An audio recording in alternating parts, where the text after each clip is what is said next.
Hi, I'm John Ratzenberger. Many of you may know me as a native Bridgeporter, or perhaps you've met me as Cliff Clavin on Cheers, or for the Pixar fans among you, you'll know me as Ham in Toy Story, or perhaps the abominable snowman in Monsters, Inc. Today, I'm honored to invite you to celebrate a day in the life of the Thomas Merton Center. This wonderful organization feeds Bridgeport's most vulnerable population and has continued to do so throughout the COVID pandemic. Food insecurity has become the buzzword lately, and at the center they have seen an exponential increase in the demand for pantry and hot food. Your help makes this possible. Today your gifts will be doubled thanks to a generous sponsorship by Mark Kelly Safety Marking Inc. So celebrate with us as we watch a day in the life of the Thomas Merton Center, sponsored by Mark Kelly Safety Marking Inc.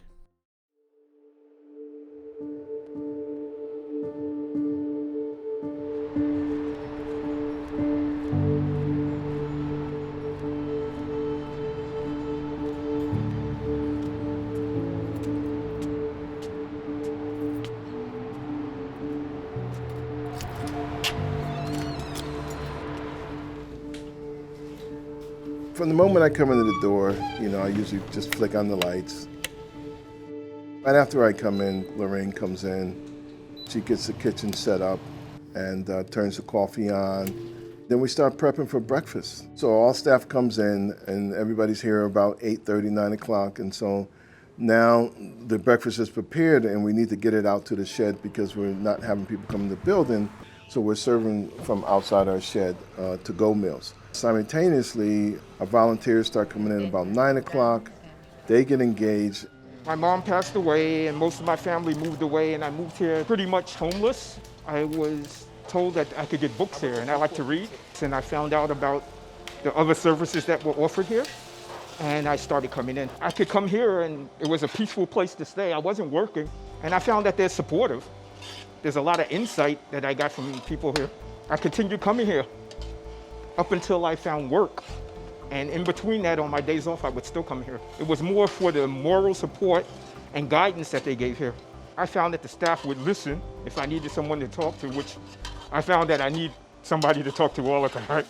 We start preparing bags that also accompany our hot breakfast that goes out during the daytime. So there's that whole preparation, and it takes all of staff to get involved in that, and the pantry distribution of groceries to all of our families. I think we served about 40, 50 families today.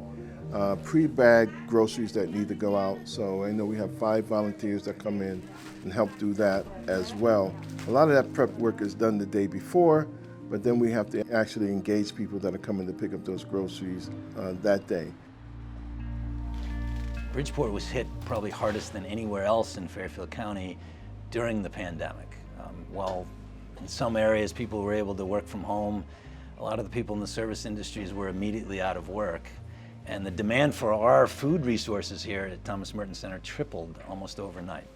I was going there for breakfast and for lunch, just to do something with the kids, get out of the house. And then Sabina asked us if we wanted to do the gardening, and we did.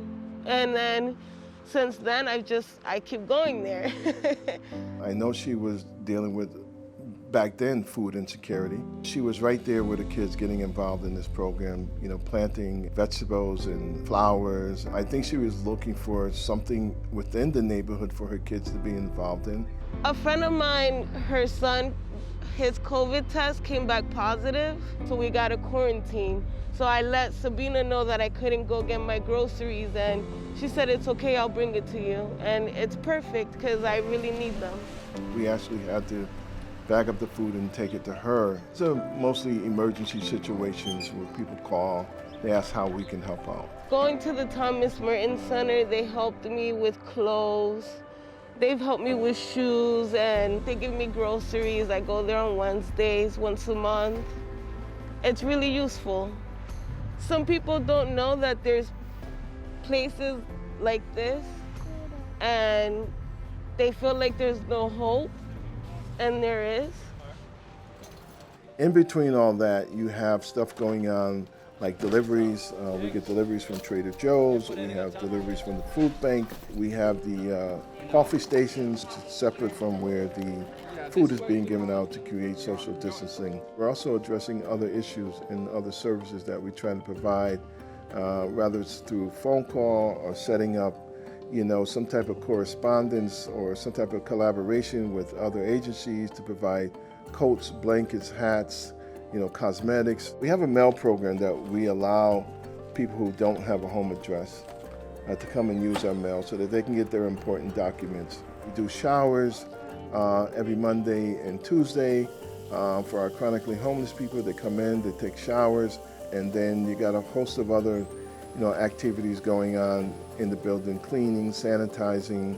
It goes on every day. We do so much more than feed people. Now, it's very important we serve breakfast, we serve lunch, the pantry serves groceries, but it's just a constant activity, and it's always about the guests of the Thomas Merton Center and treating them with the love and respect that they deserve. So it's case management, it's connecting people with resources, it's just helping people live a better, a fuller life. And the Thomas Merton Center plays such a huge role here in Bridgeport that I don't think a lot of people realize all the phenomenal work that goes on here. It's our responsibility to help those people in need, especially given the resources that we have. So it's a pretty easy ask for me to say, there's a real need, it's 5 miles from your home, step up, we need your help. This doesn't happen without financial support. Let's just keep it real. In order to do what we do, we need people to donate to this cause. We need money to be able to continue to do what we do. But we also, need volunteers. We also need people to get involved. I'm working. I pass by here when I go to work, and I still see what's going on. I found that they needed help. I was asked by Bill, could I come in on my days off? And I chose to come in. I feel like I should give back a little bit since they were here for me. There's many ways of giving, but at the end of the day, to keep the doors open and the operation going, yes, we do. We need funding in order to do that. This is what we do every single day in order to meet the needs of our guests, the needs of the people in our community. These are the activities going every single day. We have not closed one day since COVID hit. It is important to have those resources because without them, I won't have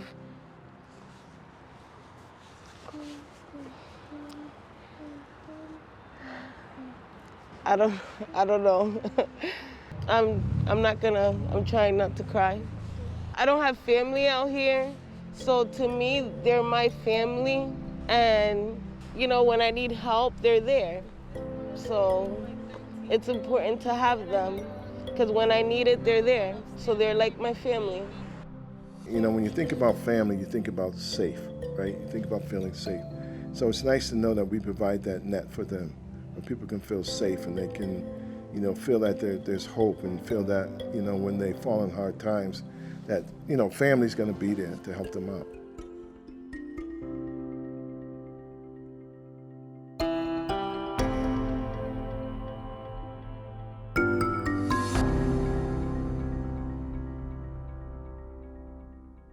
As you have seen, the Thomas Merton Center provides much more than food to their guests. Much like my old gang at Cheers, they provide companionship and a warm and loving community to the most vulnerable individuals in Bridgeport. It's a place where everybody knows your name and feels valued. This doesn't happen without financial support. In order to do what we do, we need people to donate to this cause. We need money to be able to continue to do what we do. But we also need volunteers. We also need people to get involved. Today, your gifts will be doubled thanks to a generous sponsorship by Mark Kelly Safety Marking Inc. So visit their website at themertoncenter.org and give generously. Thank you for joining us today.